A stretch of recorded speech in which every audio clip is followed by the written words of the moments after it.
Vous faites bien de suivre ce journal que vous présente Jean Damascène Manichimé. Le président de la République, Paul Kagame, a reçu en audience ce lundi le secrétaire d'État de l'Inde en charge des affaires étrangères, alors que le Rwanda et l'Inde se sont engagés à booster la coopération et le partenariat dans divers domaines, notamment en matière de sécurité et de santé, surtout dans la fabrication des médicaments et des vaccins. Kassim Youssouf nous en dit plus. Une délégation sous la direction du secrétaire d'État de l'Inde en charge des affaires étrangères, Shri Muralidharan, a tenu une réunion avec celle conduite par le ministre rwandais des Affaires étrangères, le docteur Vincent Biruta. Laquelle réunion s'est focalisée sur la coopération et le partenariat entre les deux pays. L'Inde est l'un des pays avancés en ce qui concerne la fabrication des médicaments et en ce moment-ci, la plupart des vaccins de type AstraZeneca sont manufacturés dans ce pays. C'est pour cette raison qu'au cours de cette réunion, les deux pays se sont engagés à accélérer le partenariat, notamment en matière de santé et de sécurité.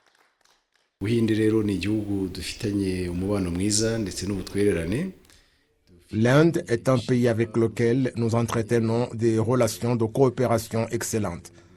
Nous avons en commun des projets dans différents domaines, dans le domaine agricole, l'éducation, l'énergie et dans le domaine de la santé. L'Inde est le premier pays qui nous a fourni des vaccins contre la COVID-19, environ 50 000 doses. Vous savez que dès l'année prochaine, le Rwanda va démarrer la production des vaccins de différentes maladies, dont celui contre la COVID-19, la malaria et la tuberculose. Et nous savons que l'Inde dispose de l'expérience dans la production de médicaments et des vaccins. Nous trouvons que suite à cette expérience, la collaboration avec eux nous sera importante. Nous en avons discuté et avons également parlé de la coopération et le partenariat en ce qui concerne la sécurité. Et il y a une réunion prévue prochainement où les organes de sécurité en Inde vont venir ici pour travailler avec les nôtres. Et nous allons évaluer aussi l'état de la coopération et le partenariat et voir comment les promouvoir davantage.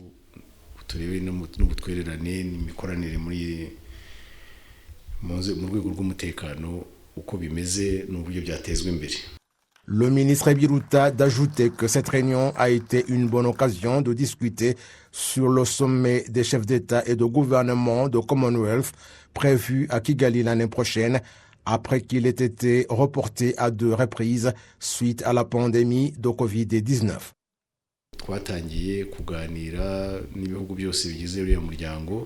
Nous avons commencé à discuter avec tous les pays membres de cette organisation pour nous convenir sur les nouvelles dates de ce sommet qui aura lieu au Rwanda. Nous pensons que c'est l'année prochaine car compte tenu de la situation de la COVID-19 et comment les vaccins sont disponibles, la raison du report de ce sommet s'atténue de plus en plus où nous avons des moyens de riposter contre elle et ainsi nous rencontrer dans une grande réunion. Il y a des réunions que nous avons tenues ici et qui nous ont montré comment tenir une réunion même si cette pandémie n'est pas encore éradiquée et compte tenu de la vitesse par laquelle nous vaccinons la population, l'on voit qu'en milieu de l'année prochaine, nous pourrons être au niveau où nous pouvons dire que nous sommes aptes d'accueillir le sommet. Nous avons discuté de tout cela et l'Inde est un grand et puissant pays au sein du Commonwealth. C'est bien que nous puissions discuter avec eux pour qu'ils puissent participer au sommet et qu'ils y jouent un rôle.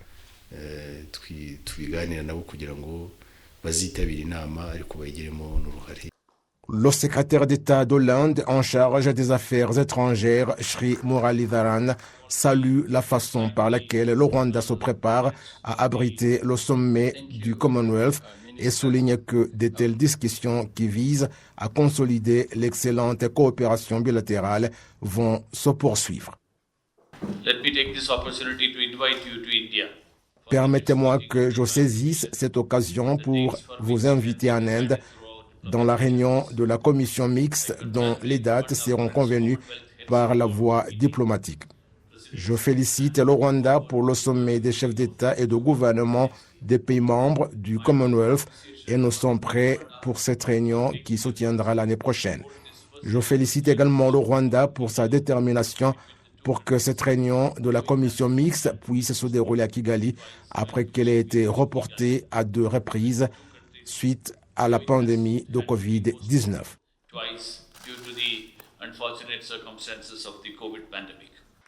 Cette réunion mixte tenue dans le cadre du perfectionnement et la promotion de la coopération entre les 2 pays est la première après la visite historique que le Premier ministre de l'Inde, Narendra Modi, a effectuée au Rwanda en 2018. Le Premier ministre du Rwanda, le Dr Edouard Ngirente, a représenté le président de la République Paul Kagame à une foire commerciale intra-africaine ouverte ce lundi à Durban, en Afrique du Sud. À cette occasion, le Premier ministre du Rwanda a déclaré que l'évolution de la technologie permettra de booster les échanges intra-africains. Patrick Nyiridandi nous en dit plus. Au cours de discussions, le Premier ministre rwandais a appelé à un front africain uni dans les efforts pour stimuler les secteurs privés du continent et construire les types de secteurs de l'éducation conçus pour résoudre les problèmes auxquels l'Afrique est confrontée. Nous devons promouvoir l'innovation dans notre secteur économique en Afrique, mais aussi dans notre secteur industriel. Nous devons produire en quantité et en qualité, tout en renforçant le secteur privé. Cette évolution doit aller de pair avec le développement de notre éducation, aussi bien au niveau de la maternelle, du primaire, en passant par les secondaires pour atteindre les niveaux supérieurs ou universitaires, sans omettre la formation technique et professionnelle, en se focalisant sur les formations indispensables au développement des pays africains et compétitifs sur le marché international.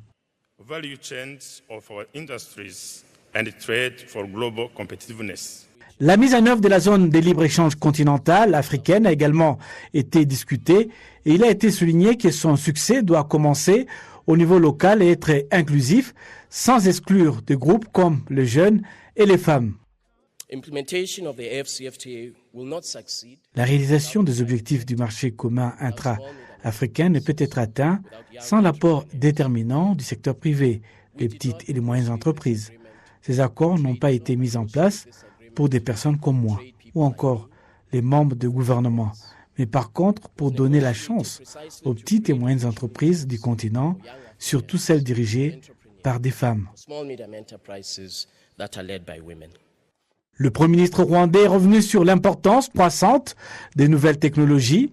Il a fait observer que la pandémie de Covid-19 a montré l'importance d'inclure la technologie dans le système de commerce intra-africain. La foire commerciale intra-africaine 2021 se poursuivra pendant 6 jours supplémentaires et a attiré plus de 1000 exposants venant de tout le continent. Le premier jour des discussions a également réuni des hauts fonctionnaires de l'État et des gouvernements d'autres pays, dont le Malawi et le Zimbabwe. Le Fonds monétaire international FMI prévoit que l'économie africaine connaîtra une croissance de 3,4% cette année, contre 2,1% en 2020, jusqu'à 4,6% l'année prochaine, en 2022.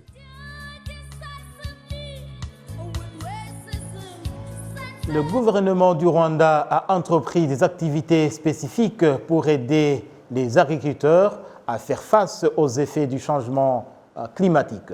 La population se félicite de cette opération, signe d'une bonne gouvernance qui privilégie le citoyen. Suivez. Sur les rives du lac Cyohoha Nord, dans le secteur de Mareva, en district de Bugesera, les habitants participent aux travaux communautaires d'irrigation des champs. Ils sont heureux que leur gouvernement se soucie d'eux, et particulièrement lorsque les précipitations sont rares. Cela nous prouve que le gouvernement du Rwanda est notre tuteur, qui pense beaucoup à nous et qui est à nos côtés. Personne ne peut venir nous tromper en connivence avec la sécheresse parce que nous connaissons la ligne de notre gouvernement, une ligne qui vise à soutenir la population pour qu'elle puisse atteindre le développement. L'irrigation sur une superficie exiguë est l'une des activités visant à faire face aux effets du changement climatique que le gouvernement rwandais a ce lundi entreprise en province de l'Est.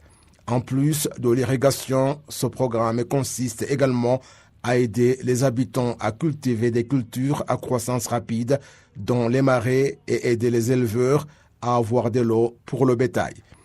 La ministre de l'Agriculture et des Ressources animales, le docteur Mukeshimana Gérardine, indique que riposter aux effets du changement climatique est un exercice permanent et que s'il y a des parties du pays qui n'ont pas eu assez de précipitations, cela ne doit pas être la raison de s'alarmer.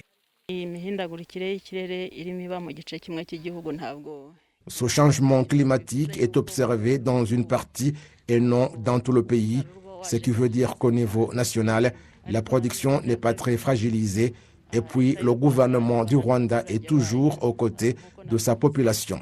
Comme je l'ai dit, nous collaborons avec les instances de base pour que nous puissions être informés de la situation de la population locale afin que l'aide puisse être donnée si besoin est.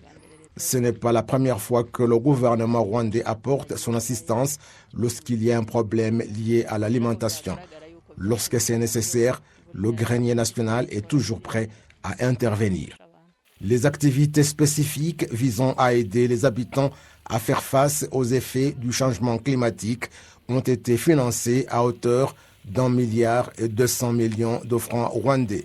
Cette enveloppe s'ajoute au budget d'1 milliard alloué à la province de l'Est au cours du présent exercice budgétaire où le service météo prévoyait une faible précipitation en cette province considérée comme le grenier du Rwanda.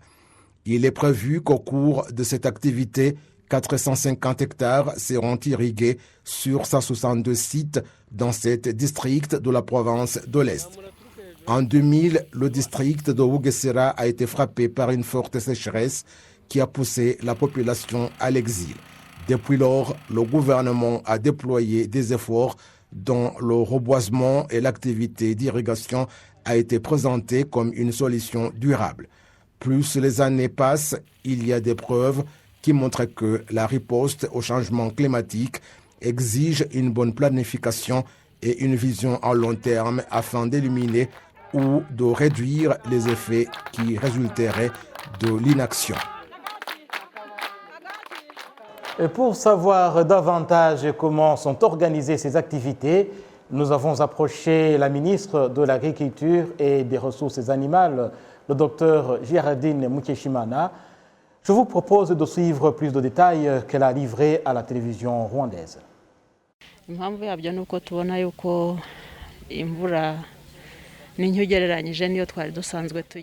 La raison de notre présence ici est simple.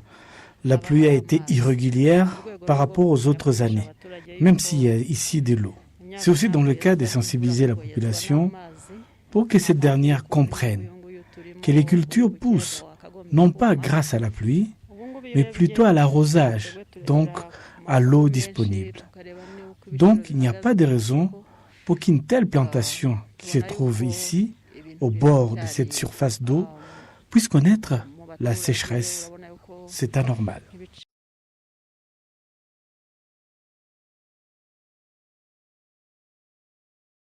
Le ministère de l'Éducation a rendu public ce lundi les résultats des examens nationaux de fin du cycle secondaire pour l'année scolaire 2020-2021. Le ministère déplore par ailleurs le taux de réussite dans l'enseignement général qui a baissé par rapport à l'année précédente.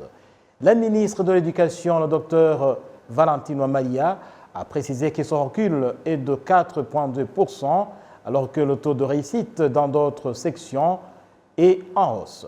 Au total, sur plus de 47 000 candidats qui avaient passé l'examen du 6e secondaire, plus de 40 000 ont réussi, soit 85,3%. Dans l'enseignement technique et professionnel, plus de 21 000 ont réussi sur l'effectif total de plus de 22 000, soit 95,7%, alors que dans l'enseignement pédagogique, le taux de réussite est de 99,9%. Le ministère de l'Éducation a par ailleurs indiqué que sur plus de 72 000 candidats, 7 700 d'entre eux n'ont pas obtenu la note requise et devront de ce fait reprendre l'année. La suite de ce journal, le Rwanda abrite dès ce mardi le symposium interafricain sur le café. Et qu'est-ce que cela signifie pour le Rwanda? Sandrine Urugeni, la directrice adjointe de l'Office rwandais de développement des exploitations des produits agropastoraux, explique. Iyi nama ivuze ibintu bikomeye cyane kuko iri mu rwego nyafurika ni inama Ce symposium signifie beaucoup car il est au niveau de l'Afrique qui rassemble environ 25 pays africains producteurs de café. Si ce symposium se tient au Rwanda, ça signifie beaucoup notamment sur la visibilité du café du Rwanda en Afrique et ailleurs. C'est une réunion qui va se focaliser sur les défis et les opportunités qu'on trouve dans la culture du café, surtout pour les pays d'Afrique, parce que nous le cultivons, mais nous ne consommons pas le café. Nous allons également parler de la consommation, car au lieu de le produire pour les autres, nous pouvons être aussi un marché de notre café qu'on cultive en Afrique, mais sans oublier de voir notre situation au niveau mondial, ce qu'il faut faire et qu'est-ce qui peut favoriser le bien-être du caféiculteur et qu'il puisse avoir des revenus. C'est une réunion qui sera en 3 parties, à savoir la 61e session de l'Assemblée générale de cette organisation et puis une assemblée qui va se focaliser spécifiquement sur la recherche sur le café, notamment la manière de le cultiver, son traitement et une autre réunion qui va s'intéresser pendant les 3 jours aux objectifs, c'est-à-dire sur ce qui doit être fait depuis le cultivateur jusqu'au consommateur. itunganye ndetse no kugera kuyinywa uruherekane nyingiragaciro rwose rw'ikawa ruzaba ruganirwaho muri iyo minsi 3 tuzamara muri iyo nama. Lancement ce lundi d'une semaine dédiée à la santé maternelle et infantile au Rwanda, une semaine qui sera marquée entre autres par la distribution des vermifuges chez les enfants. Amandine Nikumasabo continue.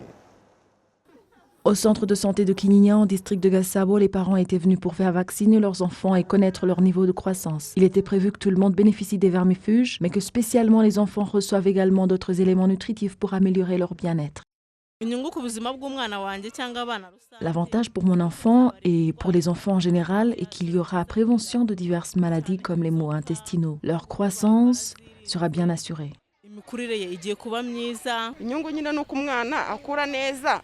L'enfant grandit bien psychologiquement et même dans l'apparence. Lorsque mon enfant prend du poids, c'est un signe de bonne croissance.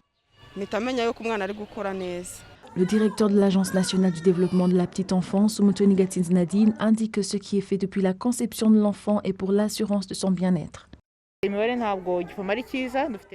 Les statistiques ne sont pas actuellement bonnes, bien qu'elles soient prometteuses. 33 est le pourcentage actuel d'enfants qui sont en situation de non-croissance, comparé à 38% du rapport précédent. Il y a toujours un long chemin. Le gouvernement a prévu de faire tout son possible pour qu'au moins, en 2024, ces chiffres soient en dessous de 19%. Il va falloir que tout le monde en fasse sa responsabilité. Commençons par les parents qui doivent bien prendre soin de leurs enfants pour qu'ils aient une croissance normale.